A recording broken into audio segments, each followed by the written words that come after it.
Video பார்க்க போகிற ரீசெண்டாக ரிலீஸ் ஆன படம் தான் மாரிசன். இந்த படம் ரீசென்ட்லி வந்து நெட்ஃப்ளிக்ஸில் ரிலீஸ் ஆயிருக்கு. கண்டிப்பாக பாருங்கன்னு சொல்லி வந்து இந்த படத்தில் வடிவேலு பகத் பாசிலும் நடிச்சிருக்காரு. வந்து ரீசென்ட்லி வடி வந்து ஒரு காமெடியாக நடிக்காம வந்து ரீசென்ட்லி ஒரு கதைக்கு இம்பார்ட்டன்ட் கொடுத்து நடிச்சுக்கிட்டு வராரு. அதே மாதிரி தான் பகத் பாசில் நடிச்சிருக்காருன்னு சொல்லி வந்து நம்ம ஃபஸ்ட் ஹாஃப் வரைக்கும் ஒரு கதையை வந்து நாமளே கற்பனை பண்ணி வச்சிருப்போம்.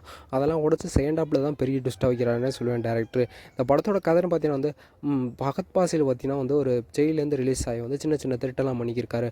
போகிற வழியில் ஒரு வீடாக கொள்ள அடிக்கலான்னு வீட்டுக்குள்ளே போகிறாரு. அங்கே தான் வந்து வடிவேலை சந்திக்கிறாரு. வந்து அதுவும் செயினில் கட்டி போய்ட்டு வடிவேல் இருக்கிற வந்து என்னை காப்பாற்றிட்டுன்னா வந்து நான் காசு தரேன்னு சொல்கிறாரு. வந்து எனக்கு மெமரி லாஸையும் மயந்தான் கட்டி போட்டிருக்கான்னு வேறு சொல்கிறாரு. வந்து அதுக்கப்புறம் 25,000 காசு தரேன்னு சொன்னாக்கில் வந்து மகத் பாஸில் வந்து காப்பாற்றலான்னு முடிவு பண்ணி வந்து காப்பாற்றுறாரு. வந்து ஏடிஎம்மில் எடுத்து கொடுக்க போகிறாரு. வந்து அப்போல்லாம் ஏடிஎம்மில் பார்த்தீங்கன்னா ஒரு பேலன்ஸ் பார்த்தீங்கன்னா 25 லட்சம் வந்து பார்க்குறாரு. வந்து பகத் பாசில் எப்படியாச்சும் கொள்ளையடிக்கலான்னு முடிவு பண்ணிடுறாரு. வந்து பகத் பாசில் வந்து இவர் ஒரு மெமரி லாஸ்ன்னு அப்போயிட்ட தான் நீங்கள் எங்கே போகிறேன்னு கேட்கல வந்து திருவண்ணாமலை போகிறேன்னு வந்து வடிவேல் சொல்கிறாரு. வந்து அப்போயில வந்து போகிற வழியிலே எப்படியாச்சும் கொள்ளை அடிச்சிடலான்னு கூட்டிகிட்டு போகிறாரு. வந்து அப்போயில நம்ம ஒரு ஃபஸ்ட் ஹாஃப் வரையும் நம்ம வந்து திருட்டுக்காக தான் கதை நகருதுன்னு நினைப்போம். வந்து ஆனால் செகண்ட் ஹாஃபில் தான் பெரிய ட்விஸ்ட்டாக வச்சிருக்காருன்னே சொல்லுவேன் டேரக்டர். இந்த படத்தை கண்டிப்பாக பாருங்கன்னே சொல்லுவேன். வந்து ஒரு ஃபீல் குட் மூவியாக கண்டிப்பாக இருக்கும். ஒரு ஃபேமிலியோட கண்டிப்பாக அந்த படத்தை பாருங்கன்னே சொல்லுவேன். இந்த வீடியோ பிடிச்சிருந்தா லைக் அண்ட் ஷேர் பண்ணுங்கள். இந்த மாதிரி ரெகுலரான மூவி சீரிஸ் தெரிஞ்சுக்கலாம். ஒரே சப்ஸ்கிரைப் பண்ணி சப்போர்ட் பண்ணுங்கள் கைஸ்.